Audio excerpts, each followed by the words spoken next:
ಶ್ರೀಹರಿಯ ಮಗ, ಬ್ರಹ್ಮನ ಮಗ, ಮರೀಚಿಯ ಮಗ,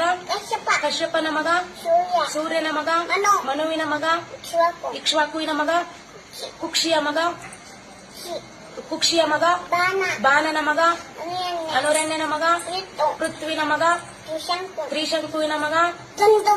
ದುಂದುಮಾರನ ಮಗ, ಮಾಂಧಾತನ ಮಗ, ಏನು ಸುಸಂಧಿಯ ಮಗ, ಧ್ರುವಸಂಧಿಯ ಮಗ, ಭರತನ ಮಗ, ಅಶಿತನ ಮಗ, ಸಗರನ ಮಗ, ಅಸಮಂಜಸನ ಮಗ, ಅಶುವಂತನ ಮಗ, ದಿಲೀಪನ ಮಗ, ಭಗೀರಥನ ಮಗ, ಕುಕುತ್ಸುವಿನ ಮಗ, ರಘುವಿನ ಮಗ, ಪ್ರಬುದ್ಧನ ಮಗ, ಶಂಕನನ ಮಗ, ಸುದರ್ಶನನ ಮಗ, ಅಗ್ನಿವರ್ಣನ ಮಗ, ಶೀಘ್ರವೇದನ ಮಗ, ಮರುವಿನ ಮಗ, ಋಷಿಶಂಕನ ಮಗ, ಅಂಬರೀಷನ ಮಗ, ನಹುಷನ ಮಗ, ಯಯಾತಿಯ ಮಗ, ನಾಭಾಗನ ಮಗ,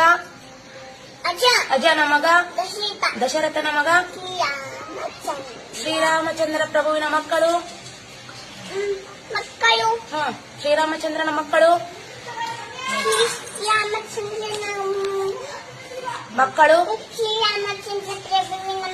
ಶ್ರೀರಾಮಚಂದ್ರ ಪ್ರಭುವಿನ ಮಕ್ಕಳು. ಲವಕುಶರ ತಾಯಿ ಹೆಸರು ಸೀತಾಮಾತೆ, ತಂದೆ ಹೆಸರು